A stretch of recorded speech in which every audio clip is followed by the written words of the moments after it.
Hello everyone. आज हम लोग डिस्कस कर रहे हैं सबसे पहला चैप्टर क्लास 11th का, दैट इज कॉल्ड वेक्टर।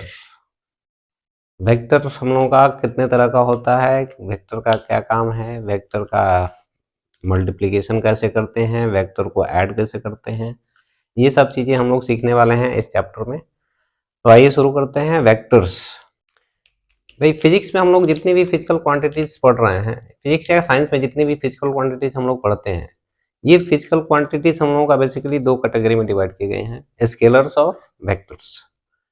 अब ये स्केलर्स कौन फिजिकल क्वांटिटीज हैं? तो वो फिजिकल क्वांटिटीज जिनको रिप्रेजेंट करने के लिए सिर्फ मैग्नीट्यूड की जरूरत होती है और यूनिट की जरूरत होती है। जो क्वांटिटीज सिर्फ मैग्नीट्यूड और यूनिट से डिफाइन की जाती हैं उनको हम लोग बोलते हैं स्केलर्स। फॉर एग्जाम्पल, कोई भी हम लोग डिस्टेंस जैसे ट्रेवल करते हैं, फॉर एग्जाम्पल डिस्टेंस, भाई हम इतना डिस्टेंस चल रहे हैं, 5 किलोमीटर, 3 किलोमीटर, 2 किलोमीटर, ये हम लोगों का डिस्टेंस जो है वो क्या है, ये मैग्नीट्यूड। 5 किलोमीटर हमने कहा, 5 किलोमीटर हमने डिस्टेंस ट्रेवल किया, तो उस केस में हम लोग कह रहे हैं कि 5 जो है वो मैग्नीट्यूड है और किलोमीटर हम लोगों का यूनिट है। फॉर एग्जाम्पल 5 किलोमीटर,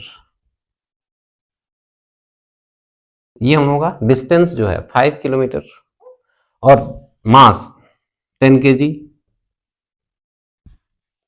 है, तो ये हम लोगों का मास जो 10 kg है, तो मास को रिप्रेजेंट करने के लिए हम लोगों का सिर्फ मैग्नीट्यूड और उसका यूनिट केजी, 100 ग्राम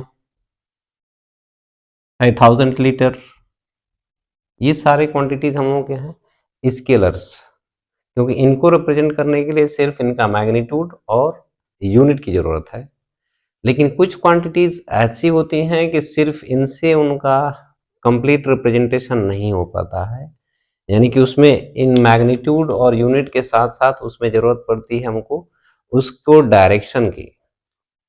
तो जिस क्वांटिटी को रिप्रेजेंट करने के लिए हम लोगों का मैग्नीट्यूड, यूनिट और डायरेक्शन, इन तीनों की जरूरत पड़ती है, these quantities are called vectors. For example, जैसे अभी हम लोग बात कर रहे थे कि डिस्टेंस, ये डिस्टेंस हम लोगों का स्केलर है, कितना किलोमीटर है, कितना मीटर है, कितना सेंटीमीटर है, ये हम लोगों का स्केलर है। लेकिन अगर हम लोग कहेंगे कि जो डिस्प्लेसमेंट है, तो डिस्प्लेसमेंट एक्चुअली हम लोगों का एक पर्टिकुलर डायरेक्शन में होगा। फॉर एग्जाम्पल कि हमको यहाँ पर खड़े हैं, हमको कहा गया है 5 मीटर डिस्प्लेस होने के लिए, तो 5 मीटर डिस्प्लेस हम किधर होंगे, उसके लिए जरूरी है कि पर्टिकुलर एक डायरेक्शन बताया जाए हमको कि आप 5 मीटर इस डायरेक्शन में डिस्प्लेस हुई। उसी तरह से हम लोग कह सकते हैं वेलोसिटी, जो वेलोसिटी होता है हम लोगों का, वो पर्टिकुलर डायरेक्शन जरूरी है उसको डिफाइन करने के लिए, कि वेलोसिटी हम लोगों का जो भी है वो पर्टिकुलर डायरेक्शन। जैसे हम लोग कहते हैं कि ये बस हम लोगों का इतने वेलोसिटी से जा रहा है, इतने वेलोसिटी से जा रहा है, लेकिन अब स्पीड अगर बोलेंगे तो सिर्फ वो हम लोगों का स्केलर क्वांटिटी हो गया। लेकिन अगर हम कहेंगे वेलोसिटी, इस बस का वेलोसिटी इतना है, तो ये वेलोसिटी के लिए जरूरी है कि उसका डायरेक्शन क्या होना चाहिए, तो वो डायरेक्शन बताना जरूरी है। दूसरा चीज डिस्प्लेसमेंट, ये भी हमने कहा कि डिस्प्लेसमेंट हम लोग का है एक वेक्टर क्वांटिटी है। अगर हम लोग कहा जाए कि यहाँ से हमको, हमने कहा कि रेलवे स्टेशन 3 किलोमीटर है, फॉर एग्जाम्पल कि अगर रेलवे स्टेशन 3 किलोमीटर है, तो जब तक कि हम यहाँ पर ये नहीं बताएंगे कि यहाँ से किधर है, और कोई अनजान व्यक्ति को हम इंफॉर्मेशन दे रहे हैं, तो जब तक उसको हम पर्टिकुलर डायरेक्शन नहीं बताते हैं तब तक वो वहां नहीं पहुंच सकता है। सिर्फ 3 किलोमीटर बोल देंगे कि यहाँ से 3 किलोमीटर चले जाओ, किधर जाएंगे? तो इसलिए जरूरी है कि उसके लिए हम लोग को डिस्प्लेसमेंट के लिए डायरेक्शन आवश्यकता है, सॉरी डायरेक्शन की जरूरत पड़ती है। That's why these quantities are called vector quantities. तो इसमें स्केलर हम लोगों का ऐसी क्वांटिटीज हैं जिनको रिप्रेजेंट करने के लिए सिर्फ मैग्नीट्यूड और यूनिट की जरूरत होती है। These quantities require magnitude and direction. sorry, magnitude and unit for its representation.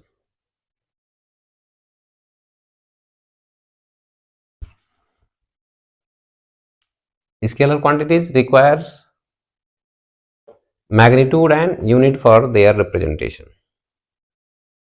और वेक्टर क्या था?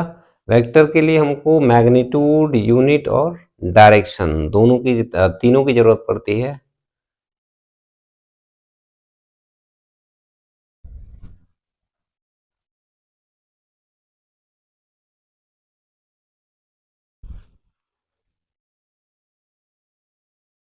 तो ये हम लोगों का स्केलर जो फिजिकल क्वांटिटीज हैं उनके लिए सिर्फ मैग्नीट्यूड और डायरेक्शन चाहिए था। For example distance, mass, speed, work, energy, power, ये सब हम लोगों की स्केलर फिजिकल क्वांटिटीज हैं, क्योंकि इनको रिप्रेजेंट करने के लिए सिर्फ इनका यूनिट और मैग्नीट्यूड चाहिए। वर्क हम लोगों का कितना वर्क करते हैं, नहीं तो वर्क का हम लोगों का जो यूनिट होता है वो जूल, इतना वर्क होगा। किस डायरेक्शन में हो रहा है वो जरूरत नहीं है, वर्क हो रहा है, वर्क के लिए कोई डायरेक्शन की जरूरत नहीं है। उसी तरह से पावर, पावर के लिए किसी डायरेक्शन की जरूरत नहीं है। जैसे कोई बल्ब हम लोगों का इतना पावर कंज्यूम करता है या इतना पावर डिलीवर करता है, तो ये हम लोगों का पावर के लिए डायरेक्शन की जरूरत नहीं है। वेक्टर हम लोगों का क्वांटिटी जिसमें मैग्नीट्यूड, यूनिट और डायरेक्शन ये तीनों का रिक्वायरमेंट है। फॉर एग्जांपल डिस्प्लेसमेंट, सबसे इंपॉर्टेंट डिस्प्लेसमेंट हम लोगों का, भाई किस डायरेक्शन में हम लोगों का डिस्प्लेसमेंट हो रहा है वो पर्टिकुलर डायरेक्शन डिफाइन करना जरूरी होता है। वेलोसिटी, भाई वेलोसिटी हम लोगों का पर्टिकुलर डायरेक्शन होगा। एक्सेलरेशन पर्टिकुलर डायरेक्शन में होगा। फोर्स किस डायरेक्शन में लग रहा है, भाई फोर्स अगर हम लोग कोई भी चीज़ का है कि इधर फोर्स, मान लीजिए हमने कहा कि इतना न्यूटन फोर्स लगाना है, किधर लगाना है, जब तक ये नहीं बताएंगे तब तक वो फोर्स का मतलब नहीं बन रहा है। Momentum, these are vector quantities, ये सारे के सारे हम लोग वेक्टर क्वांटिटीज हैं।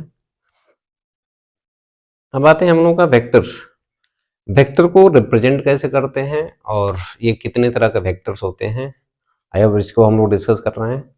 यहाँ पर हम लोग का ये नोटेशन वेक्टर्स का, वेक्टर्स को हम लोग कैसे डिनोट करते हैं, ये हम लोग का है कि किसी वेक्टर को डिनोट करने के लिए हम लोग क्या कर रहे हैं, किसी लेटर सिंबल जो भी ABCD हम लोग का होता है, इसमें कोई भी एक सिंगल लेटर हम लोग कंसिडर करते हैं और उसके ऊपर एक एरो प्लेस करते हैं हम लोग, इस लेटर के ऊपर एरो प्लेस करते हैं और एरो का डायरेक्शन हमेशा लेफ्ट से राइट की तरफ। तो ये हम लोगों का है नोटेशन ऑफ वेक्टर ABCD, और ये हम लोगों का जो एरो डायरेक्शन हमेशा लेफ्ट से राइट की तरफ होना चाहिए, या स्मॉल लेटर्स भी यूज कर सकते हैं हम लोग। और ये हम लोगों का लिखा हुआ है कैप, तो इसके ऊपर हम लोग कैप रखते हैं, कैप लगाते हैं, तो ये कैप भी हम लोगों का एक वेक्टर को ही रिप्रेजेंट करता है। इसमें आगे देखेंगे this is called unit vector, तो ये यूनिट वेक्टर को रिप्रेजेंट करने का हम लोगों का सिंबल होता है। या स्मॉल लेटर्स में भी हम लोगों का A cap, B cap, C cap ये लिख सकते हैं। ये हम लोगों के रॉन्ग नोटेशंस, कभी भी इस तरह से हम लोग वेक्टर को डिनोट नहीं करते हैं, यानी कि एरो राइट से लेफ्ट की तरफ, या ये आड़ा टेढ़ा जो भी है हम लोगों का आड़ा टेढ़ा नहीं दिखा सकते, वर्टिकल नहीं दिखा सकते, ये कैप हम लोगों का उल्टा नहीं लगा सकते, या एरो हम लोगों का कर्व टाइप नहीं होना चाहिए। तो ये सब हम लोगों के रॉन्ग नोटेशंस हैं वेक्टर्स के। और दूसरा हम लोगों का है graphical representation of vectors. Now this is another representation, ये हम लोगों का ग्राफिकल रिप्रेजेंटेशन एक वेक्टर का, this is called graphical representation of A vector. Graphical representation में क्या कर रहे हैं हम लोग, एक एरो बनाते हैं, यानी this is align with an arrow head, जिसमें हम लोगों का एक एरो हेड लगा हुआ है, यानी कह सकते हैं दिस इज एन एरो, एक एरो से रिप्रेजेंट करते हैं। तो इस एरो का जो लेंथ होता है ये हम लोगों का बताता है मैग्नीट्यूड ऑफ द वेक्टर, और ये जो हम लोगों का एरो हेड है this represent the direction of the vector. Arrow head हम लोगों का डायरेक्शन, और ये हम लोगों का लेंथ जो एरो का था वो मैग्नीट्यूड उस वेक्टर का बताता है। इस पॉइंट को हम लोग टेल बोलते हैं या ओरिजिन बोलते हैं, ओरिजिन ऑफ वेक्टर, ओरिजिन और टेल ऑफ वेक्टर। और ये एरो हेड हम लोग का, दिस इज कॉल्ड टिप और हेड और टर्मिनल पॉइंट। ये वेक्टर का टिप और हेड और terminal point, this length is magnitude of the vector. जैसे अगर हम लोगों का 1 यूनिट का बनाना है तो ये हम लोगों का 1 यूनिट का हो गया। 2 यूनिट का बनाना है तो इसका डबल लेंथ, ये 2 यूनिट हो गया। 3 यूनिट का बनाना है तो ये 3 यूनिट। तो ये हम लोगों का magnitude 1 2 3। Now let us discuss type of vector. Vector कितने तरह के होते हैं? तो यहाँ पर हम लोगों का वेक्टर बहुत सारे तरीके के हैं, जिसमें से parallel vectors, anti parallel vector, इधर इक्वल वेक्टर्स क्या हैं, नेगेटिव ऑफ वेक्टर क्या है। तो अभी बात करते हैं हम लोग पैरेलल वेक्टर्स। पैरेलल वेक्टर्स क्या है? जिनका डायरेक्शन क्या हो, सेम। जैसे ये हम लोग, अगर कोई एक वेक्टर है और ये दूसरा वेक्टर है, दोनों अगर सेम डायरेक्शन में है तो इनको बोलते हैं हम लोग पैरेलल वेक्टर्स। और इसी को हम लोग इस तरह से भी रिप्रेजेंट कर सकते हैं, ए एंड बी, ये दोनों parallel vectors. Direction wise same है, मैग्नीट्यूड वाइज जरूरी नहीं है सेम रहे, लेकिन डायरेक्शन वाइज अगर सेम है तो इनको बोलते हैं हम लोग parallel vectors. Anti parallel vectors, दोनों का डायरेक्शन अपोजिट होना चाहिए, ये और ये, A and this one is B,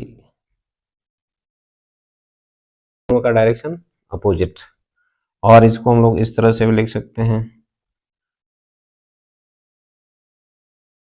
late us suppose this one is x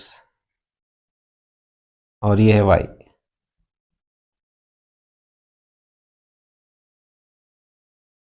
और इसको ए लिख लें, इसको बी लिख लें। तो ये ए और बी हम लोगों का दोनों अपोजिट वेक्टर्स में anti parallel, these are called anti parallel vectors. Direction wise opposite होंगे, मैग्नीट्यूड सेम हो या ना हो उससे कोई फर्क नहीं है। इक्वल वेक्टर्स, इक्वल वेक्टर्स क्या है? जिनका मैग्नीट्यूड इक्वल होगा। दो वेक्टर्स हम होंगे ए और बी,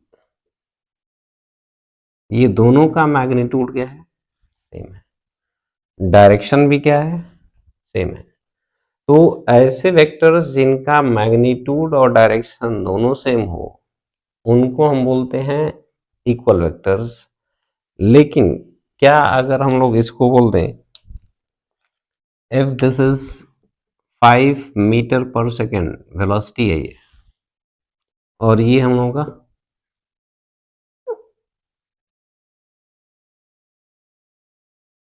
5 मीटर पर सेकेंड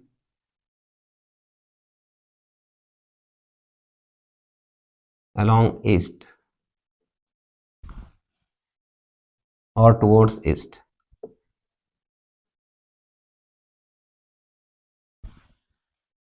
और ये हम लोग कहते हैं 5 न्यूटन टुवर्ड्स ईस्ट।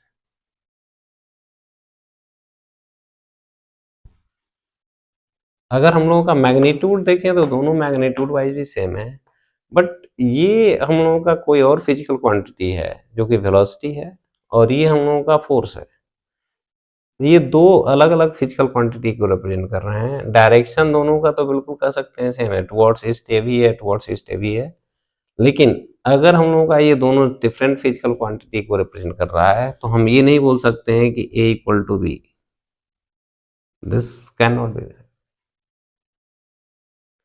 यानी कि दो एक वेक्टर्स इक्वल होंगे तभी जब हम लोगों का दोनों का मैग्नीट्यूड, दोनों का डायरेक्शन और दोनों सेम फिजिकल क्वांटिटी को रिप्रेजेंट करे, तभी हम उन दोनों को इक्वल वेक्टर बोल सकते हैं, अदरवाइज नहीं बोल सकते। लेकिन अगर हम लोग यहाँ पर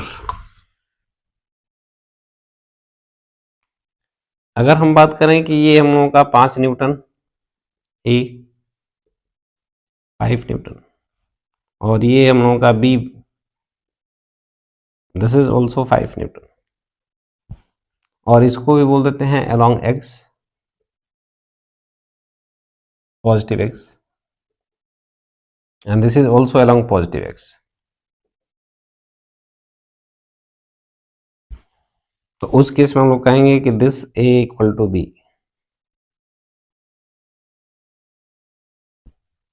लेकिन यहां पर अगर ये मीटर पर सेकंड में है और ये न्यूटन में है तो it is not equal to B. यहाँ पर ए बी के बराबर नहीं है, लेकिन यहाँ पर हम लोग कह सकते हैं कि ये दो हम लोगों का फोर्स है और दोनों का मैग्नीट्यूड क्या है, इक्वल, और दोनों सेम डायरेक्शन में है। तो this A and B are equal. तो इक्वल वेक्टर के लिए जरूरी है कि दोनों सेम फिजिकल क्वांटिटी होनी चाहिए, दोनों का मैग्नीट्यूड सेम और दोनों का डायरेक्शन सेम। ये नेक्स्ट वेक्टर हम होंगे कोलिनियर वेक्टर्स और ये नेगेटिव ऑफ वेक्टर्स। तो कोलिनियर वेक्टर्स क्या है? उन वेक्टर्स को हम लोग कोलिनियर बोलते हैं जो कि एक किसी लाइन के अलॉन्ग काम करते हो। अब ये कोई लाइन है तो ये वेक्टर और ये वेक्टर दोनों हम लोगों का कोलिनियर कहलाएगा, और this one and this one, क्योंकि ये हम लोगों का एक ही लाइन के अलॉन्ग है, ये भी एक लाइन के अलॉन्ग है, तो ये कोलिनियर बोला जा सकता है। या अगर दो वेक्टर हम लोगों के पैरेलल में भी हम लोग काम करते हैं तो इनको भी हम लोग कोलिनियर वेक्टर बोल सकते हैं।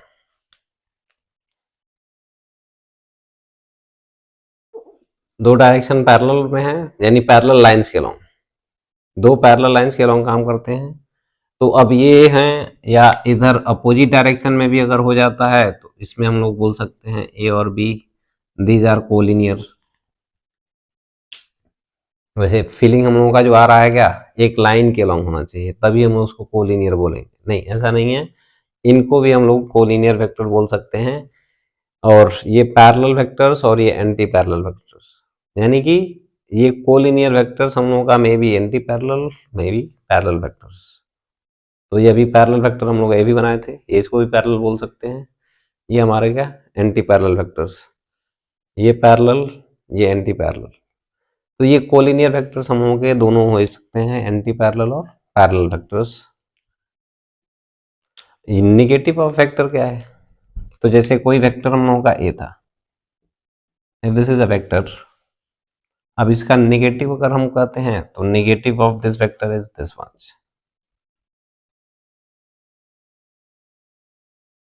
दैट मीन्स कि इसमें माइनस साइन जब मल्टीप्लाई करते हैं तो इस वेक्टर का डायरेक्शन हम लोगों का क्या होता है, रिवर्स हो जाता है।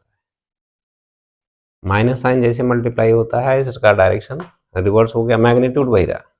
तो this one is called negative of this vector, या इसको बोल सकते हैं इसका नेगेटिव वेक्टर है। जैसे अगर हम लोग इसको बी बोल देते हैं, if this is B then this one is minus B. तो अब हम लोग का A equal to minus B या B equal to minus A, तो उस केस में हम लोग कह सकते हैं कि ये इसका एंटी नेगेटिव वेक्टर है, या ये वेक्टर हम लोग का इसका नेगेटिव है।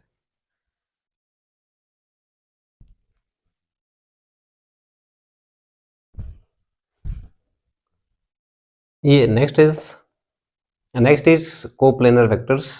कोप्लेनर वेक्टर्स हम लोग क्या होते हैं, जो वेक्टर एक ही प्लेन में लाई करते हो उनको बोलते हैं हम लोग कोप्लेनर वेक्टर्स। सभी प्लेन एक ही प्लेन में, जैसे बोर्ड का प्लेन दिख रहा है तो इसी में अगर हम लोग का ये एक वेक्टर है, एक वेक्टर ये है, एक वेक्टर ये है, ऐसे है, इसी प्लेन में अगर हम लोगों के सारे वेक्टर हैं तो ये हमारे कोप्लेनर वेक्टर्स कहलाएंगे। लेकिन अगर हम लोगों का दो वेक्टर चाहे जैसे भी होंगे ये हमेशा एक प्लेन में कहलाते हैं। Two vectors are always in a plane. For example ये हम लोगों का एक वेक्टर है, ये कैप इसका डायरेक्शन है और ये जो भी लेंथ है दिस इज द मैग्नीट्यूड। एक वेक्टर ये है और दूसरा वेक्टर ये है। क्या ये दो वेक्टर हम लोगों के एक प्लेन में है? Yes, these two vectors are in a plane, क्योंकि ये वेक्टर और ये वेक्टर ऐसे अगर देखेंगे तो ये हम लोगों का एक प्लेन में, कई साइड से देखते हैं तो इस तरह से हम लोगों का एक प्लेन में हमेशा लाई करेगा। इसको अगर हम इस डायरेक्शन में अगर बना देते हैं तो ये हम लोगों का वेक्टर, अब ये प्लेन हम लोगों का ऐसे पास होगा, तो ये इन दोनों से हम लोगों का एक प्लेन पास कर सकता है। ये वेक्टर यहाँ होगा, ये वेक्टर यहाँ होगा, तब भी हम लोगों का ये दो एक प्लेन में कहलाएगा। Two vectors are always in a plane, चाहे जैसे भी, ये ऐसे हो जाए, ऐसे हो जाए, ऐसे भी रखेंगे तो इन दोनों में हमेशा एक प्लेन बनेगा। तो दो वेक्टर्स हमेशा एक प्लेन में रहते हैं, लेकिन तीन वेक्टर अगर हो जाएंगे तो जरूरी नहीं है कि तीन वेक्टर हमेशा एक प्लेन में कहलाएंगे। फॉर एग्जांपल ये हम लोगों का दो वेक्टर था, तो ये हम लोगों का दो वेक्टर तो एक प्लेन में कहलाएगा। लेकिन अगर ये एक प्लेन ऐसे है, these two vectors are in this plane, ये बोर्ड के प्लेन में है, लेकिन अगर तीसरा वेक्टर ऐसे हो जाए बाहर की तरफ कहीं, तो अब ये तीनों वेक्टर हम लोग एक प्लेन में नहीं कहलाए। ये दो वेक्टर प्लेन में है, these two vectors are in plane, लेकिन थर्ड वेक्टर हम लोगों का इधर आ गया था, तो ये हम लोगों का प्लेन नहीं है। अब तीनों वेक्टर एक प्लेन में नहीं हुए, तो इनको बोलते हैं हम लोग नॉन कोप्लेनर वेक्टर्स। अगर सभी वेक्टर्स एक प्लेन में नहीं है तो उनको बोलते हैं नॉन कोप्लेनर, नॉन कोप्लेनर। और यहाँ पर हम लोगों के all the vectors are in one plane, और नॉन कोप्लेनर अगर है तो उसके हम लोगों का सभी वेक्टर एक प्लेन में नहीं होंगे, तो ये हमारे नॉन कोप्लेनर वेक्टर्स। और दो वेक्टर अगर हम बात करते हैं तो two vectors are always in one plane, या कह सकते हैं कि two vectors always form a plane. ये मोस्ट इंपॉर्टेंट वेक्टर हम लोगों का unit vectors. What is this unit vectors? जिसका मैग्नीट्यूड 1 होता है उसको हम लोग बोलते हैं unit vector, its magnitude is 1। भाई यूनिट वेक्टर उसको बोल रहे हैं जिसका मैग्नीट्यूड 1 हो या यूनिटी हो, that is called unit vector. और इसका नोटेशन, इस यूनिट वेक्टर का जो नोटेशन होता है ए कैप ए, तो जो कैप हम लोग लिखे थे वेक्टर लेटर के ऊपर, ये हम लोगों का रिप्रेजेंट करता है यूनिट वेक्टर। तो ये यूनिट वेक्टर हम लोगों का बाकी वेक्टर से अलग क्यों है, तो उसके लिए हम लोग कैप यूज करते हैं। This cap represents unit vector. ये हम लोगों का एक कोई वेक्टर है और ये कैप लगाने का मतलब ये यूनिट वेक्टर है। तो ये हम लोगों का नोटेशन हो गया यूनिट वेक्टर का, मैग्नीट्यूड इसका 1। और सबसे इंपॉर्टेंट कोऑर्डिनेट एक्सेस हम लोगों के जो होते हैं एक्स वाई जेड एक्सेस, ये कोऑर्डिनेट एक्सेस हम लोग डिफाइन जो करते हैं कोऑर्डिनेट एक्सेस, इसमें एक्स एक्सिस के अलॉन्ग यूनिट वेक्टर जो हम लोगों को लिखा जाता है this is i cap, y axis के अलॉन्ग यूनिट वेक्टर जो लेते हैं हम लोग जे कैप, और जेड एक्सिस के अलॉन्ग यूनिट वेक्टर जो हम लोग लेते हैं के कैप। ये बाय डिफॉल्ट हम लोग का ये कन्वेंशन यूज किया जाता है। और कभी कभी हम लोग इसको एक्स कैप ऐसे, ये वाई कैप, और इसको जेड कैप। तो ये हम लोगों का unit vector along x axis, y axis and z axis. दिखाना है कि 5 न्यूटन फोर्स एक्स डायरेक्शन में अगर अप्लाई किए हुए हैं, तो अगर ये हम लोगों का एक यूनिट है तो इस तरह से हम लोग कहेंगे कि ये हम लोगों का 5 यूनिट वेक्टर ऐड हुआ है, एक ये,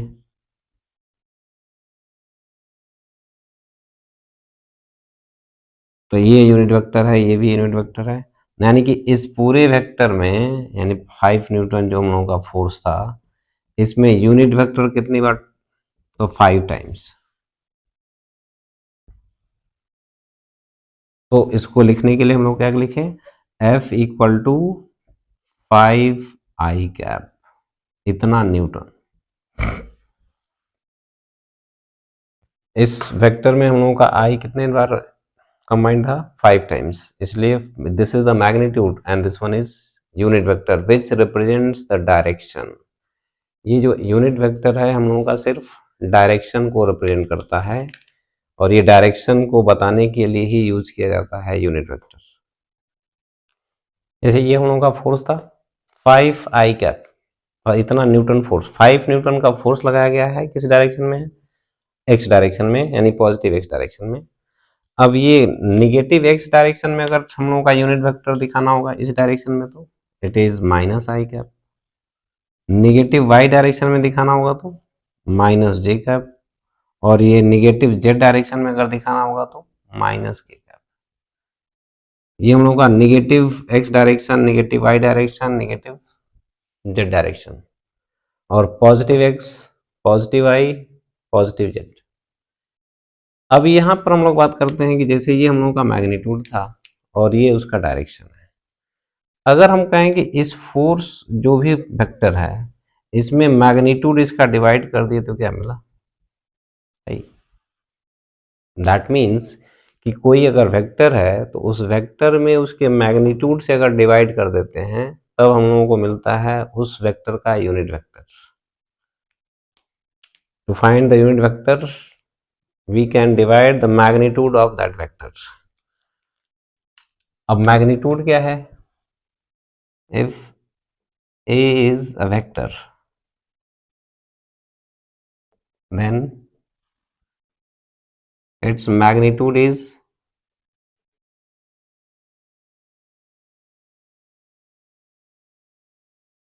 a, और इसी को हम लोग लिखते हैं a। ये वेक्टर था तो इसका मैग्नीट्यूड को या तो सिंपली ए लिखते हैं, यानी कि यहाँ पर एरो हटा दें अगर, तो उस केस में ये हम लोगों को उस वेक्टर का मैग्नीट्यूड बताता है, या इसको हम लोग इस तरह से वेक्टर ए का मॉड, ये मॉड हम लोग जब ले लेते हैं तो ये कहलाता है magnitude. This symbol is called mod. ये दो लाइन हम लोग जब बनाते हैं तो ये मॉड को रिप्रेजेंट करता है, यानी कि इसका मैग्नीट्यूड। अब ये मैग्नीट्यूड था और ये वेक्टर था, जैसे यहाँ पर हमने दिखाया ये वेक्टर था और ये 5 इसका मैग्नीट्यूड था, तो इसमें हमने डिवाइड कर दिया तो ये हम लोगों को डायरेक्शन उसका बताने लगा। तो इसमें ये यूनिट वेक्टर हम लोगों का डायरेक्शन ही बता रहा था। तो अगर ये हम लोगों का वेक्टर है तो इसका magnitude and its unit vector can be written as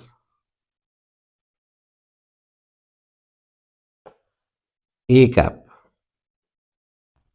and this is given by vector a divided by magnitude a, or it can also be written as this।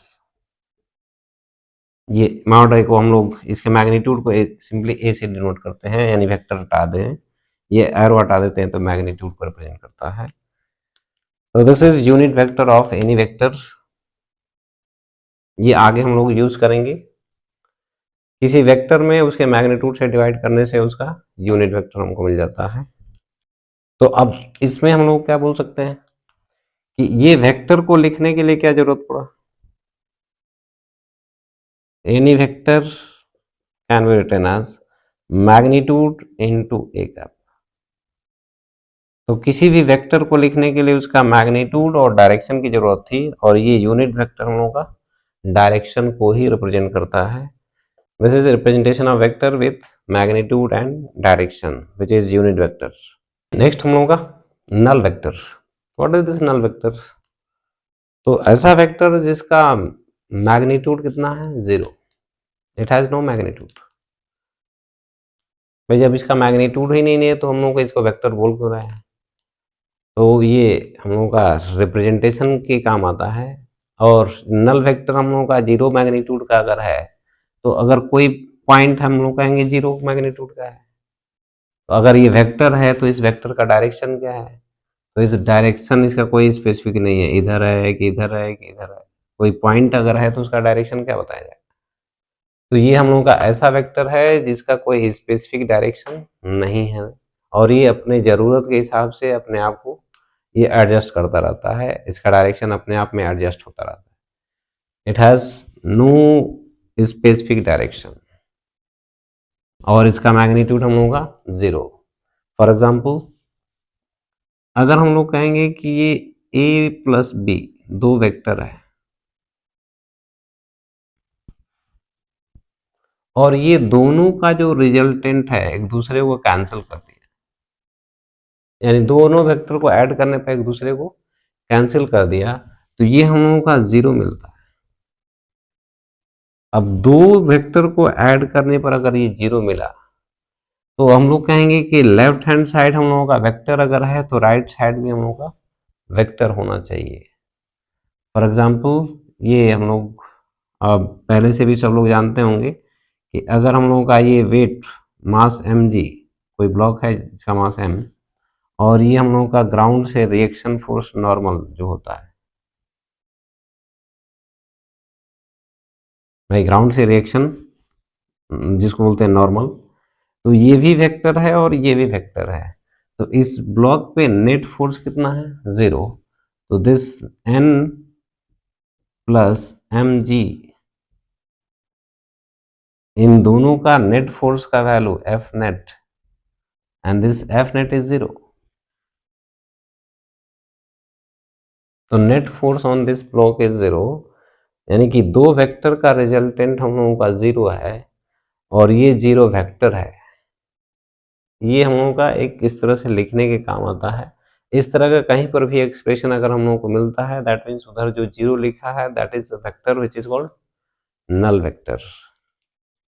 अभी तक हम लोग ये डिस्कस किए कि हम लोगों का वेक्टर क्या होता है, कितने टाइप्स के वेक्टर होते हैं। उसमें हम लोगों का यूनिट वेक्टर लास्ट में हम लोग देखे थे। यूनिट वेक्टर क्या होता है, उसका मैग्नीट्यूड कितना होता है, और यूनिट वेक्टर जो हम लोगों का होता है वो हमेशा एक डायरेक्शन को रिप्रेजेंट करता है, किसी वेक्टर के डायरेक्शन को रिप्रेजेंट करता है यूनिट वेक्टर्स। अब हम लोग बात कर रहे हैं वेक्टर का एडिशन। बहुत सारे वेक्टर्स अगर हम लोगों के हैं दिए गए हैं, तो इन वेक्टर्स को हम लोग ऐड कैसे करते हैं। तो इन वेक्टर्स को ऐड करने के लिए हम लोग क्या कर रहे हैं कि यहाँ पर ये जैसे हम लोगों का 4 वेक्टर दिया हुआ है, यहाँ पर ए बी सी डी, ये 4 वेक्टर हम लोगों का गिवन है और इन वेक्टर्स को ऐड करना है। तो वेक्टर्स को ऐड करने के लिए हम लोग क्या करते हैं कि यहाँ पर इन वेक्टर्स को रीअरेंज कर सकते हैं हम लोग bye shifting these vectors parallelly. In vectors को अगर हम लोग पैरेलली शिफ्ट करते हैं तो इस वेक्टर के मैग्नीट्यूड और डायरेक्शन में कोई चेंज नहीं आएगा, यानी कि अभी भी हम लोगों का वही वेक्टर रहेगा। फॉर एग्जाम्पल ये वेक्टर अगर है तो इसको उठा के हम यहाँ रख दें, यहाँ रख दें, यहाँ रख दें, डायरेक्शन वही रहे, हम बस यहाँ पोजीशन चेंज कर रहे हैं इसका। तो यहाँ रखेंगे, यहाँ रखेंगे या यहाँ रखेंगे, कहीं पर भी रखते हैं, इसका मैग्नीट्यूड हम लोगों का सेम है, डायरेक्शन भी सेम है। इस वेक्टर को यहाँ उठा कर रख दें, यहाँ उठा कर रख दें, कहीं पर भी पैरेलली कहीं पर भी शिफ्ट करेंगे, इसके वेक्टर में कोई चेंज नहीं आएगा। तो इन वेक्टर्स को जब हम रीअरेंज करते हैं तो सबसे पहले कि वेक्टर ऐड करने के लिए क्या करते हैं कि एक वेक्टर का हेड, जैसे पहला वेक्टर, जैसे हम लोग का ए वेक्टर है, तो ये पहला वेक्टर हम लोगों का ए, तो इस पहले वेक्टर का है ये हम लोगों का टेल हो गया और ये हम लोगों का हेड हो गया। अब दूसरा जो वेक्टर हम लोग लेंगे, इस दूसरे वेक्टर के टेल को इसके हेड से ज्वाइन किया जाता है, यानी कि हर एक नेक्स्ट वेक्टर का जो टेल होगा वो प्रीवियस वेक्टर के हेड से ज्वाइन किया जाएगा। For example this is second vector, तो इस वेक्टर का हम लोगों का जो टेल है इसके हेड से ज्वाइन होगा, यानी कि और डायरेक्शन बिल्कुल वही रख रहा है। तो ये हम लोगों का B vector, this is B vector. C vector हम लोगों का ये है, सी का डायरेक्शन जो भी है इसका टेल इसके हेड से ज्वाइन करेंगे हम लोग, तो ये सी का vector direction as it is, this is C vector.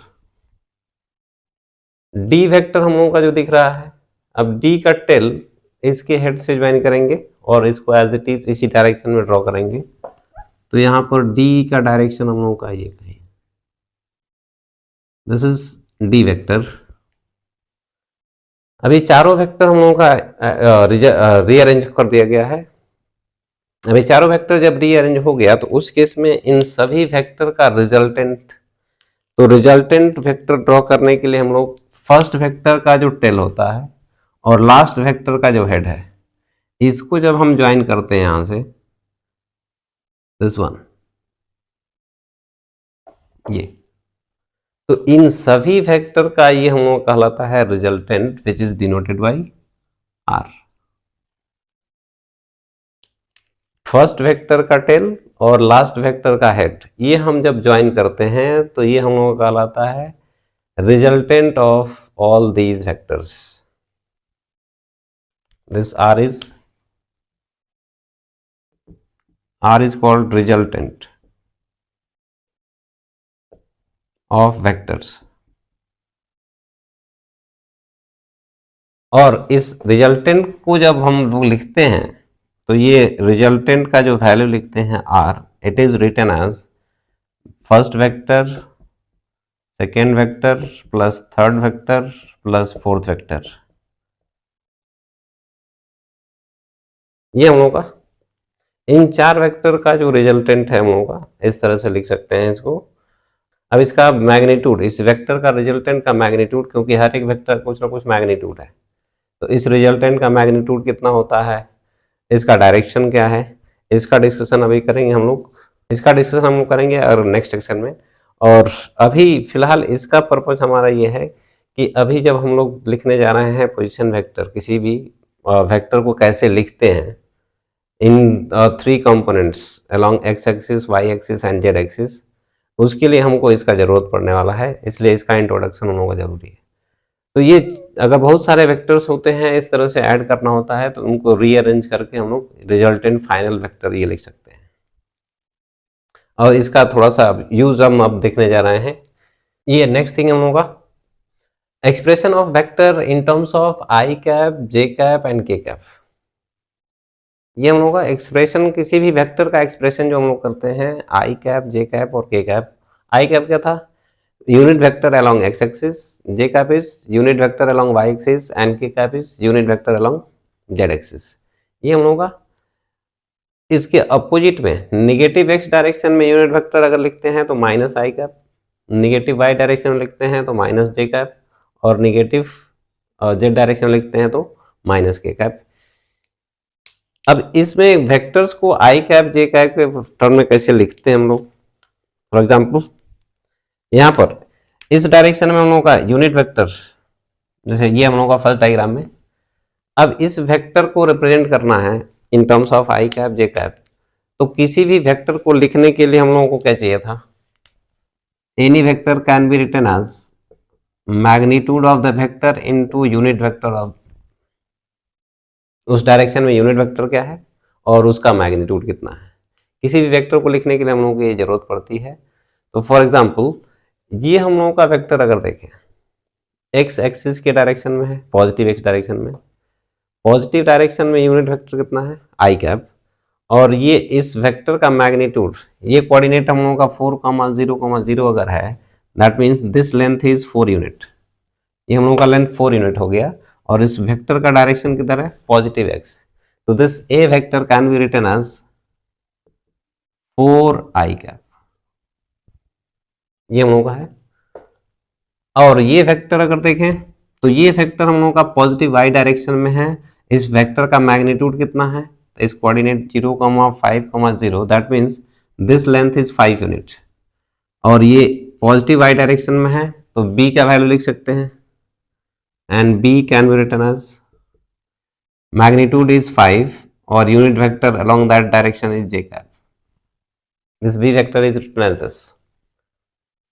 उसी तरह से ये जो वेक्टर दिख रहा है and c vector can be written as unit vector along this direction is k cap, और इस वेक्टर का मैग्नीट्यूड कितना है 3, क्योंकि इसका कोऑर्डिनेट 0,0,3, मतलब ये हम लोगों का लेंथ 3 यूनिट, तो दिस इज 3 k कैप। इस डायग्राम में आते हैं हम लोग।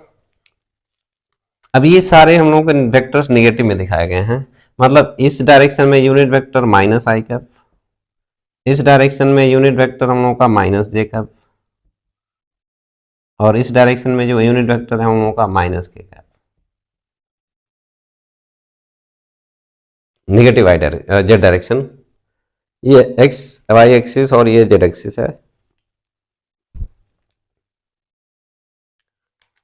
अब ये एक्स वाई जेड एक्सिस हम लोग क्या होते थे, ये तीनों म्यूचुअली परपेंडिकुलर, एक एक्सिस हम लोगों का, या फॉर एग्जांपल ये एक्स एक्सिस है, ये वाई एक्सिस, और ये जेड एक्सिस हम लोगों का, इन दोनों वेक्टर के परपेंडिकुलर देखेंगे तो इस डायरेक्शन में कहीं आएगा, तो ये हम लोग के तीनों म्यूचुअली परपेंडिकुलर एक दूसरे से हमेशा रहते हैं, इनके बीच का भी एंगल 90 है, इनके बीच का भी एंगल 90 है, इनके बीच का भी एंगल 90 है। तो ये हम लोगों का, इसमें अगर यूनिट वेक्टर ए वेक्टर लिखें अगर स्मॉल ए कैप, तो small A cap written as ये कोऑर्डिनेट हम लोग का -2,0,0, दैट मीन्स कि इसको लिख सकते हैं मैग्नीट्यूड इज 2, यानी कि इस लेंथ हम लोगों का 2 यूनिट हो गया। यूनिट वेक्टर कितना, -i, तो this can be written as -2i, -i, और इट इज -2i। उसी तरह से इस वेक्टर को लिखें अगर, तो ये लेंथ हम लोगों का क्या है 0,-3,0, that means this is 3 unit, तो ये हम लोगों का b जो वेक्टर हो गया 3 यूनिट माइनस j कैप, और it is -3j cap. What about this one, c vector, इसका कोऑर्डिनेट है 0,0, -4, that means this length is 4 unit और डायरेक्शन -k कैप, तो ये c vector can be written as 4 - k cap, और it is -4k।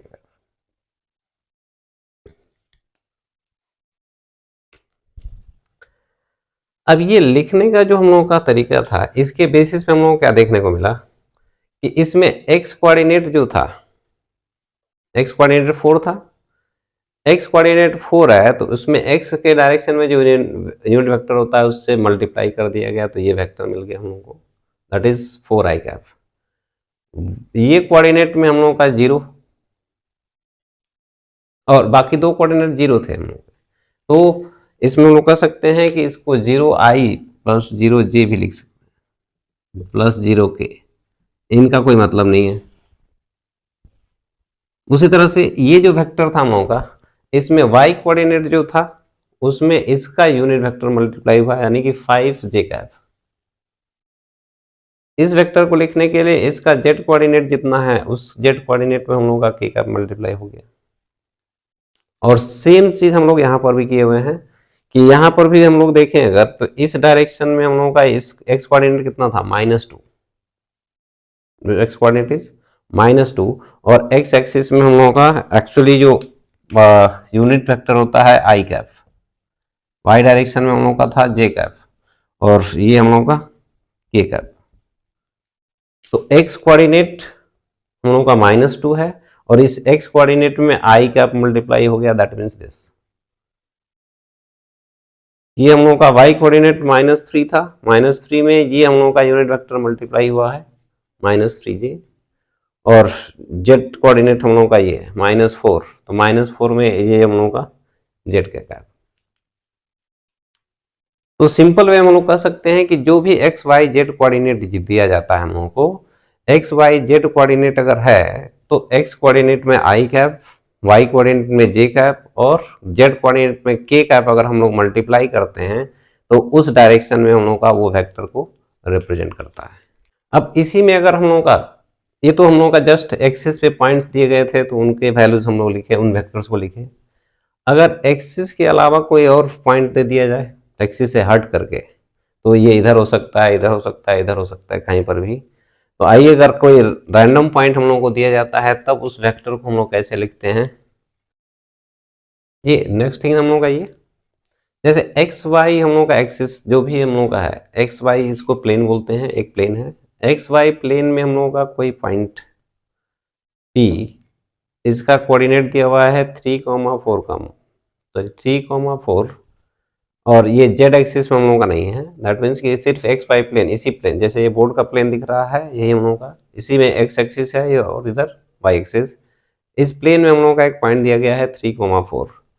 तो इस point का जो वेक्टर, इस पॉइंट का पोजीशन, इस पॉइंट का जो पोजीशन है उसको हम रिप्रेजेंट कर रहे हैं एक वेक्टर से विथ रेस्पेक्ट टू ओरिजिन, तो this is called position vector of point P। इस पॉइंट का पोजीशन वेक्टर हम लोग कहलाएगा दिस वेक्टर, और इसका हम लोग नाम दिए हैं r vector, this r vector, या इसी को लिख सकते हैं OP। ये इधर से इधर की तरफ है तो ये हम लोग पहले लिखेंगे और ये बाद में, उस पर एक वेक्टर हम लोग लिखते हैं, तो this OP can be written as, OP को हम लोग इस तरह से लिखते हैं। ये OP लिखने का मतलब है कि जो हम लोगों का P है, यानी कि लास्ट में जो लिखा है, इधर हेड है और इधर टेल है, और इसी को हम लोग लिख रहे हैं, इसका नाम दे रहे हैं r vector. This is called position vector of point P।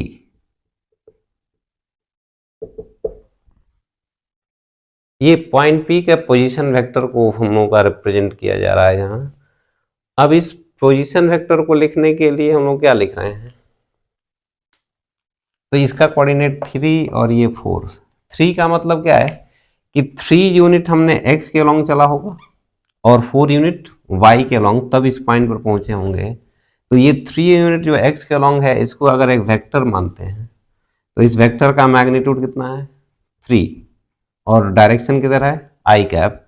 तो this vector can be written as 3i cap. ये वेक्टर हम लोगों का किधर है y के डायरेक्शन में, तो इसमें हम लोगों का इसका लेंथ है 4 और डायरेक्शन कितना j कैप। तो this vector can be written as 4j cap. और अब हम लोग कह सकते हैं कि ये वेक्टर और ये वेक्टर जब हम ऐड कर रहे हैं तो ये हमारा एक रिजल्टेंट वेक्टर मिला, this vector plus this vector. भाई इस वेक्टर का जो टेल है इस फर्स्ट वेक्टर के हेड से ज्वाइन हो गया और ये हम लोगों का फाइनल वेक्टर। तो फाइनल वेक्टर का हेड और फर्स्ट वेक्टर का टेल जब ज्वाइन कर रहे थे इसको रिजल्टेंट वेक्टर बोल रहे थे। तो this r vector can be written as, और इसी को हम लोग ओपी वेक्टर बोल रहे थे, this r vector can be written as 3i plus 4j cap. This one, this is called position vector of this point P। और position vector हम लोग कोई भी किसी भी चीज का पोजीशन जब बताते हैं उसके लिए किस रेफरेंस कुछ हम लोग लेते हैं और उस रेफरेंस के रेस्पेक्ट में बात करते हैं उसका पोजीशन क्या है। तो यहाँ पर हम लोग का रेफरेंस पॉइंट क्या है ओरिजिन। तो ओरिजिन के रेस्पेक्ट में हम लोग बात कर रहे हैं इस पॉइंट का पोजीशन क्या है, तो ये हम बता रहे हैं उस पॉइंट का position. This is called position of point P, या इसी को बोलते हैं position vector of point P। उसी तरह से इसमें हम लोग क्या कर रहे हैं एक्स वाई के कोऑर्डिनेट में ही हम लोग का एक्स वाई प्लेन में ही ये पॉइंट है। अब रैंडम पॉइंट, ये तो हम लोग फिक्स पॉइंट हो गया, ये कोई जनरल पॉइंट हम लोग ले रहे हैं जिसमें वेरिएबल ये कोऑर्डिनेट्स हो सकते हैं। तो मान लीजिए कि ये पॉइंट P का कोऑर्डिनेट एक्स कॉमा वाई है, तो इसका मतलब इधर x यूनिट हमने चला होगा x एक्सिस पर और y डायरेक्शन में y यूनिट। तो इसमें हम लोग ये जो इतना डायरेक्शन चल रहा है इसको एक वेक्टर लिया गया, तो this vector can be written as x i cap. और ये वाला जो वेक्टर दिख रहा है वो y डायरेक्शन में है, तो इसका लेंथ हम लोगों का y यूनिट है और इसका डायरेक्शन j कैप, तो this can be written as y j cap. अब ये हम लोगों का फर्स्ट वेक्टर है और ये सेकेंड वेक्टर जिसका हेड और टेल ज्वाइनिंग जो भी था, और इस फर्स्ट का टेल फाइनल का हेड ये ज्वाइन हुआ हम लोगों का रिजल्टेंट वेक्टर। तो उस केस में कह सकते हैं कि this r can be written as this vector plus this vector. और इस केस में भी इसको लिख सकते हैं ओपी वेक्टर। तो in this case O P vector which is R, this can be written as x I क्या प्लस। तो जनरली यहाँ पर हम लोगों का कहने का मतलब ये है कि ये जो कोऑर्डिनेट दिए जा रहे हैं किसी भी पॉइंट का कोऑर्डिनेट अगर दिया है उसका पोजीशन वेक्टर लिखना है तो क्या करना है, इसमें दो कोऑर्डिनेट है एक्स कोऑर्डिनेट और वाई कोऑर्डिनेट। तो एक्स कोऑर्डिनेट में आई का मल्टीप्लाई हुआ, वाई कोऑर्डिनेट में जे का unit vector of y x, और फिर इन सबको ऐड करते गए 3i प्लस 4j। यहाँ पर इस पॉइंट का एक्स कोऑर्डिनेट एक्स आई एक्स है, वाई कोऑर्डिनेट एक्स कोऑर्डिनेट, तो एक्स आई प्लस वाई जे। तो ये हम लोगों का इस पॉइंट का पोजीशन वेक्टर मिला। अगर इसी में तीसरा कोऑर्डिनेट भी अगर आ जाए Z axis for general point in 3 dimension, मतलब एक्स वाई जेड तीनों डायमेंशन में हम लोगों का हुआ है, तो अगर हम लोग कह सकते हैं कि ये एक्स एक्सिस है, ये वाई एक्सिस, और ये हम लोगों का जेड एक्सिस कहीं ऐसे आ गया बाहर आउट ऑफ द प्लेन, तो अब इसमें कोई रैंडम वेक्टर इस प्लेन से बाहर निकल कर भाई इधर एक्स एक्सिस पर भी नहीं है डायरेक्ट, वाई एक्सिस पर भी नहीं है, अब ये इधर था तो एक्स वाई प्लेन में था, अब यहां से हम लोग कहीं बाहर पॉइंट निकाल देते हैं तो इसका मतलब इसमें जेड कोऑर्डिनेट भी आने लगेगा, तो अब ये कोई हमारा रैंडम पॉइंट हो जाएगा इन 3 डायमेंशनल स्पेस। तो उस केस में अगर कोई पॉइंट लेते हैं तब हम लोग का position vector of point P क्या लिख सकते हैं हम लोग, जैसे ये हम लोग का एक पॉइंट पी कोई दिया है, रैंडम पॉइंट है एक्स वाई जेड कोऑर्डिनेट में, x comma y comma z. X comma y comma z का मतलब क्या है कि एक्स यूनिट हम लोगों का ये एक्स डायरेक्शन में चले होंगे, वाई यूनिट हम वाई डायरेक्शन में गए होंगे, और जेड यूनिट फिर जेड डायरेक्शन में गए होंगे, तब इस पॉइंट तक हम पहुंच पाए हैं। ये कोऑर्डिनेट का मतलब ये है कि यहाँ पर अब इस वेक्टर को लिखना था हम लोगों का, this is a position vector. अब position vector of point P, position vector of point P is given by, और इसको बेहतर है कि इस पॉइंट का कोऑर्डिनेट अगर हम लोग ए कॉमा बी कॉमा सी मान लें, अगर बेहतर है, तो अब ए यूनिट हम एक्स डायरेक्शन में चले होंगे, बी यूनिट वाई डायरेक्शन में चले होंगे, ये एक्स एक्सिस है और ये वाई एक्सिस है और ये जेड एक्सिस है। ये A unit, B unit and this one is C unit, this is A, this one is B and this one is C. तो इस वेक्टर को हम लिख सकते हैं कितना, this vector can be written as this length into unit vector along this which is I cap, so this vector can be written as a I cap। ये हम लोगों का y के पैरेलल दिख रहा है वेक्टर, तो इसका मैग्नीट्यूड हम लोगों का है b लेंथ इसका, और इसमें यूनिट वेक्टर y के डायरेक्शन हम लोगों का j कैप, तो this can be written as b j cap. और ये हम लोगों का z एक्सिस के पैरेलल है, दैट मीन्स कि इस डायरेक्शन और इस डायरेक्शन में यूनिट वेक्टर दोनों एक ही है, तो उस केस में इसका हम लोग लिख सकते हैं c k कैप, ये लेंथ c यूनिट। ये फर्स्ट वेक्टर था, ये सेकंड वेक्टर और ये थर्ड वेक्टर, ये हेड टू टेल सभी वेक्टर ज्वाइन किए गए, और फर्स्ट वेक्टर का टेल यहाँ है और लास्ट वेक्टर का हेड यहाँ है, तो ये जब ज्वाइन करते हैं तो इन सभी वेक्टर का रिजल्टेंट वेक्टर हम लोग का कहलाया, दैट मीन्स इन तीनों वेक्टर को ऐड कर दिया गया, तब हम लोग का ये रिजल्टेंट वेक्टर कहलाया। तो finally r can be written as, this is position vector of point P, a i cap plus b j cap plus c k cap. This is the position vector of this point P. अभी सीधा सीधा position vector किसी point P का लिखना है तो क्या कर रहे हैं हम लोग, ये पॉइंट कोऑर्डिनेट्स, ये कोऑर्डिनेट्स जो भी दिए गए हैं x y z, इनमें हम लोग क्या कर रहे हैं, x y z एक्सिस के यूनिट वेक्टर मल्टीप्लाई किए और सबको आपस में ऐड कर दिए, this is called position vector. For example ये अगर हम लोगों का एक्स वाई जेड एक्सिस है,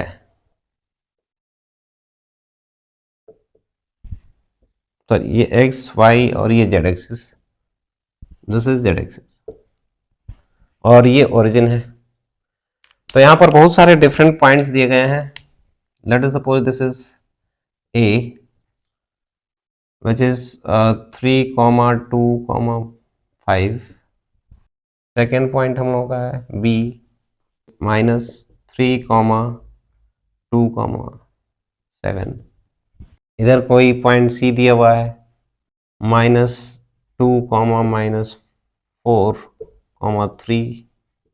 इन तीनों पॉइंट्स के पोजीशन वेक्टर लिखने हैं, तो इस पॉइंट का पोजीशन वेक्टर दिखाएंगे वेक्टर से, तो रिप्रेजेंट करके, तो इसको हम लोग ऐसे बना दिए, this is position vector of B, इसको यहाँ से ज्वाइन करेंगे तो ये हम लोग का पोजीशन वेक्टर ऑफ ए, इसको यहाँ से ज्वाइन करेंगे तो this is called position vector of C. Let us suppose this is r1 vector, this one is r2 and this one is r3, ये हम लोग नाम रख रहे हैं बस इस वेक्टर का। तो इस r1 को ही इस a का पोजीशन वेक्टर बोलेंगे, r2 को b का पोजीशन वेक्टर बोलेंगे और r3 को c का पोजीशन वेक्टर। तो these position vectors can be written as r1 3i 2j 5k, 3i plus 2j plus 5k, b का विच इज r2, या इसी को हम लोग ओ ए लिख सकते थे, इसको ओ बी लिख सकते हैं, इसका कोऑर्डिनेट -3, तो -3i, इसमें 2j तो plus 2j 7k plus 7k, this is the position vector of point B इसका, which is OC or it is R3. This position vector can be written as minus 2 I cap minus 4j और plus 3 k cap.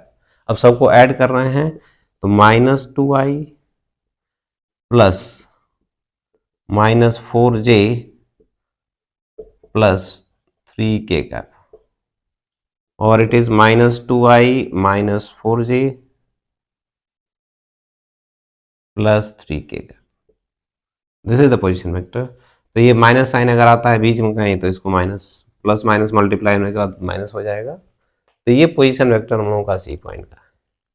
तो किसी भी point का position vector अगर लिखते हैं हम लोग तो ये इस तरह से पोजीशन वेक्टर लिखा जा सकता है। जैसे और नेक्स्ट कॉन्सेप्ट, इसमें हम लोग का दो पॉइंट दिया गया है P और Q। इसका कोऑर्डिनेट x1 y1 z1 और इसका x2 y2 z2। तो उस केस में हम लोग कह सकते हैं कि यहाँ पर इस पॉइंट P का position vector with respect to origin, this can be written as RP which is x1 i cap plus y1 j cap plus z1 k cap। This is position vector of P। उसी तरह से position vector of Q लिख सकते हैं, position vector of Q, this can be written as RQ equal to x2 I cap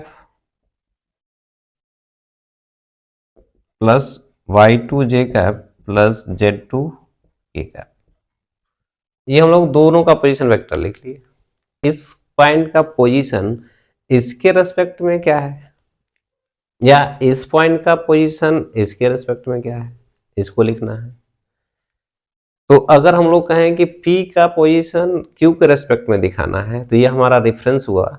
तो reference पे हमेशा tell होता है और जो हमारा टारगेट पॉइंट है वहां पर हेड होना चाहिए। तो इस केस में हम लोग अगर कहें पॉइंट P का position vector with respect to Q, तो ये हम लोग वेक्टर इस तरह से बनाएंगे। रेफरेंस पॉइंट पर हमेशा head, this is target point. तो ये हम लोगों का पोजीशन वेक्टर बता रहा है किसका, P का, किसके रेस्पेक्ट में, Q के रेस्पेक्ट में। अगर यही वेक्टर हम उल्टा कर देते हैं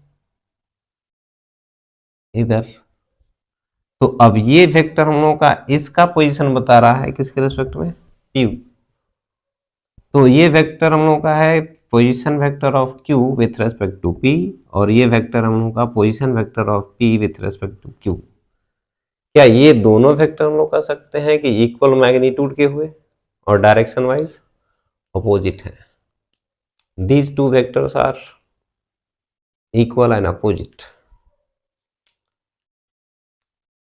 जिसे वो हम लोग अपोजिट वेक्टर्स बोलते रहे थे। तो अगर ये हम लोगों का था this one is position vector of Q with respect to P, इस तरह से लिखा जाता है बीच में कॉमा दे करके। तो इसको पढ़ते हैं position vector of Q with respect to P।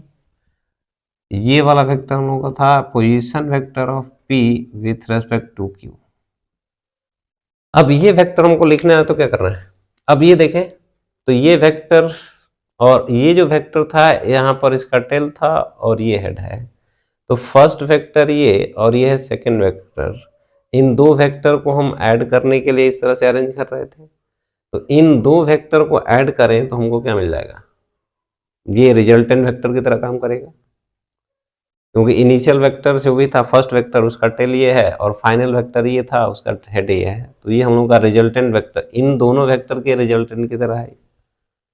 उसी तरह से हम लोग का इस वेक्टर की बात करें तो ये वेक्टर और यहां से ये वेक्टर, ये दोनों वेक्टर का एडिशन हम लोग का ये रिजल्टेंट की तरह होगा।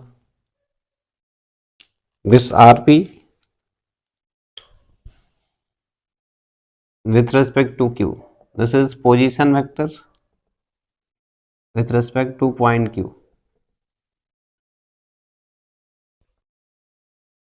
अब इसको लिखना था, हम लोग क्या कर रहे हैं इस वेक्टर को, तो position vector of point P with respect to Q can be written as उसके लिए क्या करें, ये वेक्टर और ये वेक्टर इक्वल दोनों ऐड किए तो ये वेक्टर मिल गया। Since r Q plus r P Q, r P with respect to Q, and this is equal to r P. This implies that rp with respect to q can be written as rp minus rq। rp हम लोग ये लिखे थे x1i plus y1j plus z1k minus x2i plus y2j plus z2k।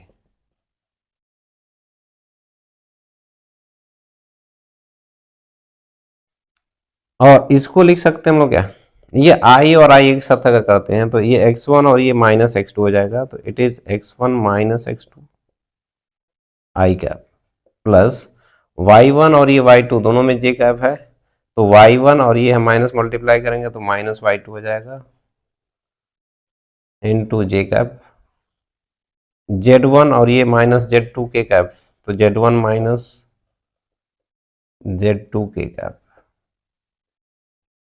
This is position vector of p with respect to q। अब इसी को अगर हम लोग देखें तो ये जो वेक्टर था इसका अंदर नाम हम लोग क्या लिख सकते थे, इसका नाम हमने ये दिया था लेकिन इसको लिख सकते थे OP vector. This can also be written as OP vector. हमें ये सभी तरीके से सब लोगों को जरूरत है जानने की। इसको लिख सकते थे O Q vector, this one is O Q vector. और ये जो वेक्टर था हम लोगों का Q से P की तरफ है इसलिए लिखेंगे Q P vector, this one, this can be written as Q P. और ये हम लोगों का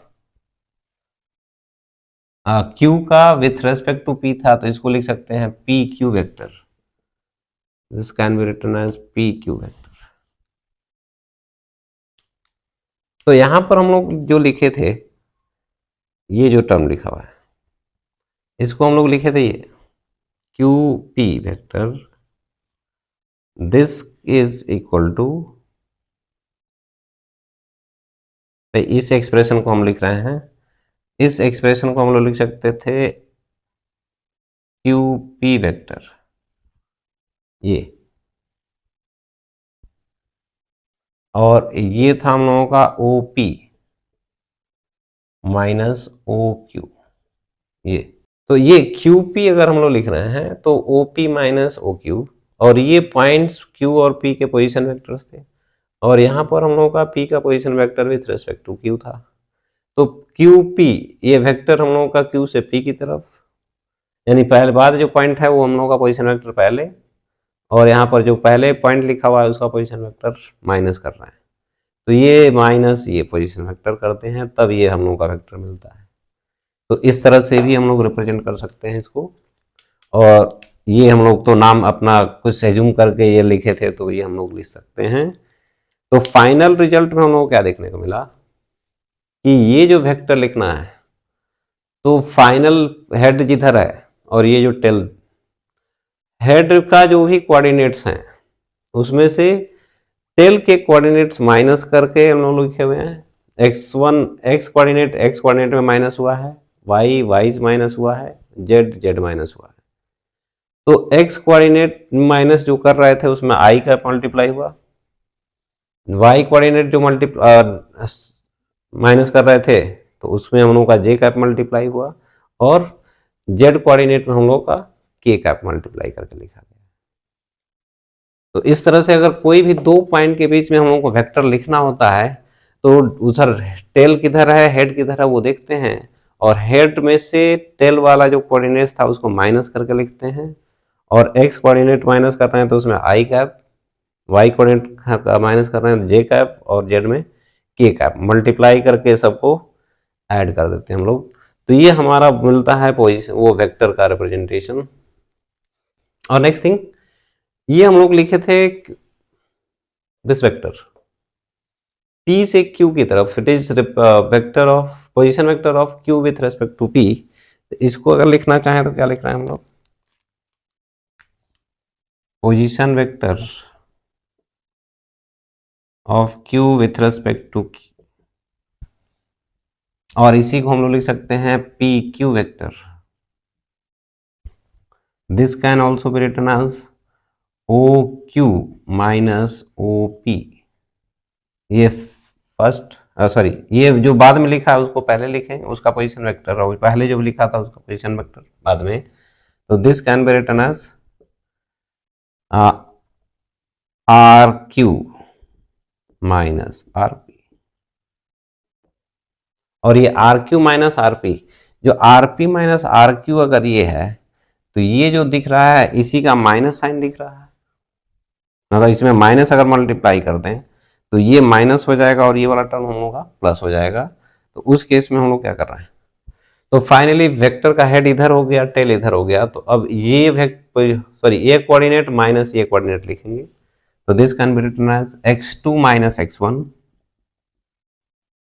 आई cap plus y2 minus y1 j cap, ये plus z2 minus z1 k cap.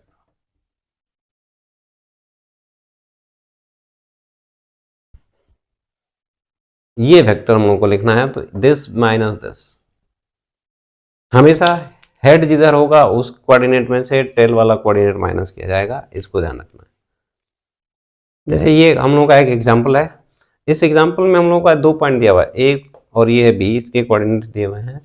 तो हमको अगर ए बी वेक्टर लिखना होगा, if we have to write A B vector, तो इसमें हम लोग ए बी वेक्टर क्या लिख सकते हैं, बी हम लोगों का बाद में लिखा हुआ है, ये पहले लिखा हुआ है। इसका मतलब वेक्टर का जो डायरेक्शन होना चाहिए किधर से किधर, ए से बी की तरफ। दैट मीन्स कि हमसे इधर से इधर जो वेक्टर हम बना रहे हैं इसको पूछा जा रहा है, ये वेक्टर ए से बी, दिस वन। तो जब ये वेक्टर अगर लिखना होगा तो this coordinate minus this coordinate, in coordinates में से इन कोऑर्डिनेट्स को माइनस करते जाएंगे और आई कैप जे कैप के कैप मल्टीप्लाई करते जाएंगे। तो इसको अगर माइनस करते हैं इसमें से, तो it is 1 minus 2 I cap plus 4 minus minus 3 which is plus 4 minus minus 3 J cap plus minus 6 minus 5 के कैप। तो ये फाइनली हम लोगों का माइनस आई कैप, ये प्लस हो गया 4 प्लस 3 7 जे कैप, और ये हो गया minus 11 k cap. This is vector A B.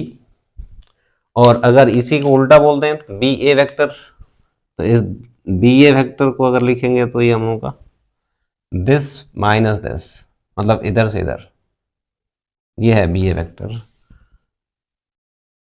तो ए का कोऑर्डिनेट में से बी के कोऑर्डिनेट, यानी ए के कोऑर्डिनेट से बी के कोऑर्डिनेट माइनस करने हैं, तो 2 minus 1 I cap minus 3 minus 4 J cap plus 5 minus minus 6 which is plus 6 के कैप। तो ये हो गया आई कैप माइनस 7 जे कैप प्लस 11 के कैप। इसमें माइनस कॉमन कर दें अगर, तो ये हो गया माइनस आई कैप प्लस 7 जे कैप माइनस 11 के कैप। और ये जो लिखा था हम लोगों का ये वेक्टर ए बी था, which is minus A B vector,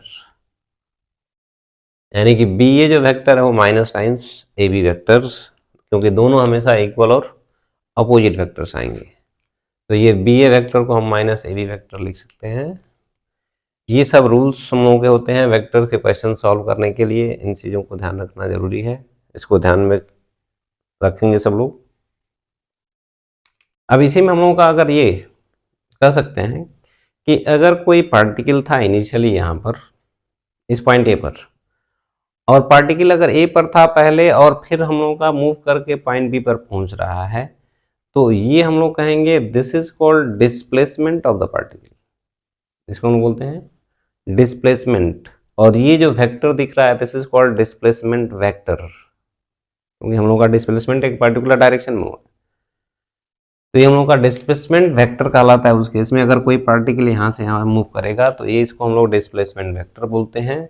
और ये डिस्प्लेसमेंट वेक्टर अभी भी हम लोग का भाई लिखा हुआ है ए से बी की तरफ, हाँ ए से बी, तो बी माइनस ए हम लोग लिखे थे, सॉरी ए से बी है, this is called displacement vector. और ये जो वेक्टर्स होते हैं ओरिजिन के रेस्पेक्ट में इसका पोजीशन वेक्टर, इसका पोजीशन वेक्टर कितना हो गया, r B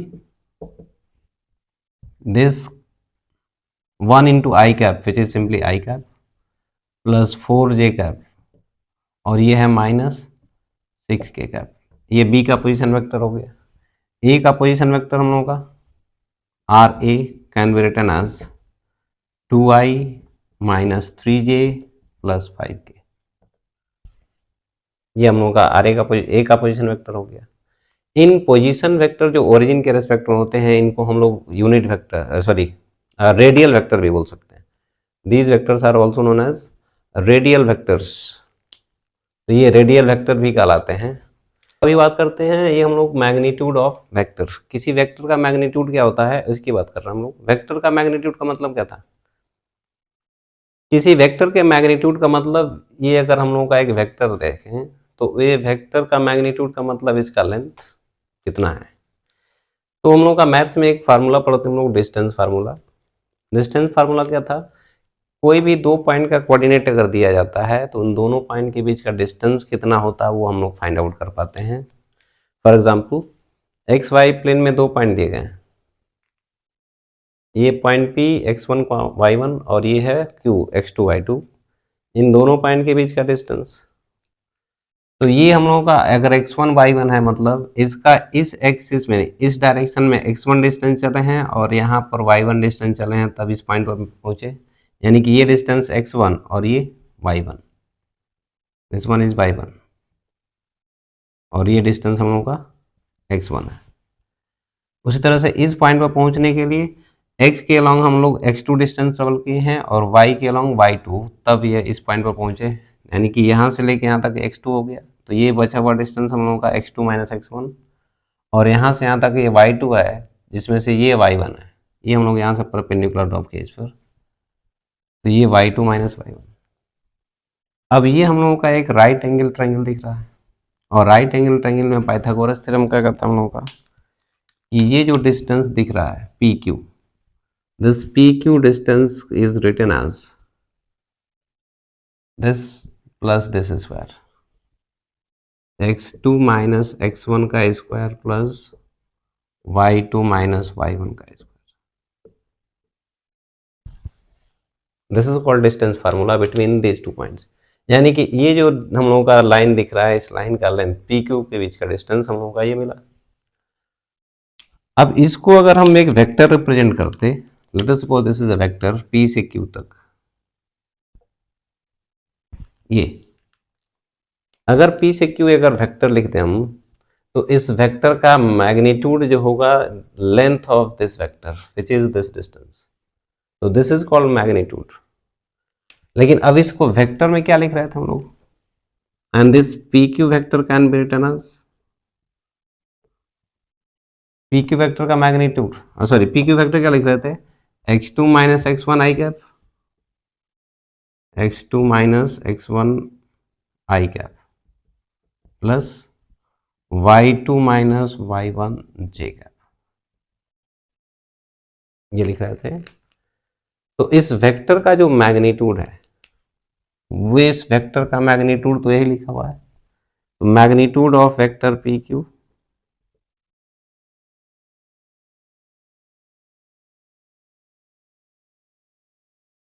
is, this is simply PQ or it can be written as PQ mod, ये वेक्टर का मॉड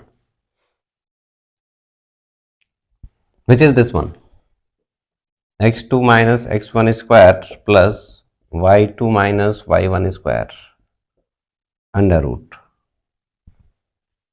तो यहाँ पर हम लोग जो वेक्टर लिखे हुए हैं ये I इज j, तो ये अब हम लोगों का ये वेक्टर का x कंपोनेंट कहलाता है और ये हम लोगों का y कंपोनेंट कहलाता है। क्योंकि इसके साथ हम लोग का यूनिट वेक्टर y का है, इसके साथ यूनिट वेक्टर x का है, तो ये हम लोगों का पी क्यू का x कंपोनेंट कहलाया और ये y कंपोनेंट। तो यहाँ पर क्या दिख रहा है, x कंपोनेंट का स्क्वायर प्लस y कंपोनेंट का स्क्वायर।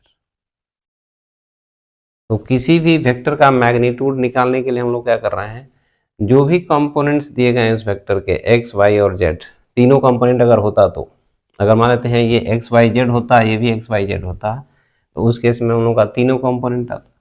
तो यहाँ पर एक टर्म और हम लोग बढ़ा देते हैं उस केस में, x2 minus x1 plus y2 minus y1 plus z2 minus z1। ये हम लोग का तीनों अगर कोऑर्डिनेट अगर दिया गया है तो उस केस में रैंडम पॉइंट, फॉर एग्जांपल ये हम लोग का p और ये है q, x1 y1 z1 और ये है x2 y2 z2। तो ये जो डिस्टेंस दिख रहा है P Q, this is written as under root x2 minus x1 का square plus y2 minus y1 का square plus z2 minus z1 का स्क्वायर। या इसी को हम लोग लिख सकते हैं, इसको पहले लिख सकते हैं, ये कोऑर्डिनेट पहले लिख सकते हैं, इसको बाद में लिख सकते हैं, x1 माइनस x2 का स्क्वायर लिख सकते हैं प्लस y1 माइनस y2 का square plus z1 minus z2 का स्क्वायर अंडर रूट। तो ये लिखें या ये लिखें, दोनों हम लोगों का सेम लेंथ को बता रहा है। तो यहाँ पर हम लोगों का कोई वेक्टर अगर दिया गया है, if a equal to x i plus y j plus z k, तो ये x y और ये z तीन कंपोनेंट हम लोग, i का मतलब x कंपोनेंट, j का मतलब y कंपोनेंट और k का मतलब z कंपोनेंट, या यहाँ पर a b c लिख सकते थे हम लोग। तो अगर ये है हम लोग का है, then magnitude of vector a which is simply this, or it is also written as simple a। इसको हम इस तरह से लिखें मैग्नीट्यूड को या ये, तो magnitude of vector can be written as x component which is x square, y component y square, z component is z square। तीनों कंपोनेंट के स्क्वायर को ऐड कर दी और फिर square root, this is called magnitude of vector a. For example ये हम लोगों का वेक्टर लिखा हुआ है कुछ, इसका मैग्नीट्यूड हम लोग को निकालना है। If this is vector A, then magnitude of vector is इसका स्क्वायर, 3 का स्क्वायर 9, 2 का स्क्वायर 4, माइनस 3 का स्क्वायर, तो माइनस का स्क्वायर करें चाहे प्लस का स्क्वायर करें सब प्लस ही रहेगा। तो माइनस 3 का स्क्वायर ये हो गया 9 plus 4 plus 16 and this is 29। तो ये हम लोगों का मैग्नीट्यूड ऑफ वेक्टर ए। अगर ये हम लोगों का बी दिया है तो magnitude of vector can be written as -1। इसका ये कंपोनेंट हम लोग का -1 है, ये -3 है और ये 5 है। -1 का square which is 1, -3 square is 9 और 5 square is 25 under root which is √35। ये अगर हम लोग का सी है तो मैग्नीट्यूड ऑफ सी वेक्टर 3 का स्क्वायर 9, 4 का स्क्वायर 16, 5 का स्क्वायर 25। भाई प्लस हो या माइनस हो, स्क्वायर होने पर तो सब प्लस ही आएगा। तो ये आ गया हम लोगों का 50 अंडर रूट। तो this is magnitude of vectors. अगर कोई भी वेक्टर इस तरह से लिखा जाता है तो मैग्नीट्यूड के लिए हम लोग इन सभी कंपोनेंट के स्क्वायर का सम फिर स्क्वायर रूट। ये नेक्स्ट कॉन्सेप्ट हम लोग का एक और है कि अगर हम लोग का ये vector a1 i cap plus b2 j cap plus a3 cap का, ये हम लोग का अगर कोई नल वेक्टर है, नल वेक्टर का मतलब जिसका मैग्नीट्यूड क्या होता है 0। अब ये लेफ्ट साइड अगर वेक्टर है तो ये भी वेक्टर है which is called null vector. अब ये अगर नल वेक्टर है तो नल वेक्टर होने का कंडीशन ये होता है कि इसमें हर एक कंपोनेंट जो वेक्टर का था, तीनों कंपोनेंट इंडिविजुअली 0 होना चाहिए, तभी ये नल वेक्टर हो सकता है। दैट मीन्स कि if this is a null vector then a1 is 0, a2 is 0 and a3 is 0। ये कह सकते हैं कि एक वेक्टर की प्रॉपर्टी की तरह इसको याद रख सकते हैं। दूसरा प्रॉपर्टी की तरह हम लोग का, अगर ए और बी ये दो वेक्टर दोनों अगर इक्वल वेक्टर्स हैं तो हम लोग लिख सकते हैं ये ए इक्वल टू बी। और दो वेक्टर इक्वल्स तब होते हैं जब हम लोग के, मैंने कहा था दो इक्वल वेक्टर कब होते हैं, दो वेक्टर मैग्नीट्यूड वाइज भी सेम हो, डायरेक्शन वाइज भी सेम हो, और सेम फिजिकल क्वांटिटी को रिप्रेजेंट करते हो, उन्हीं को हम इक्वल वेक्टर बोल सकते हैं।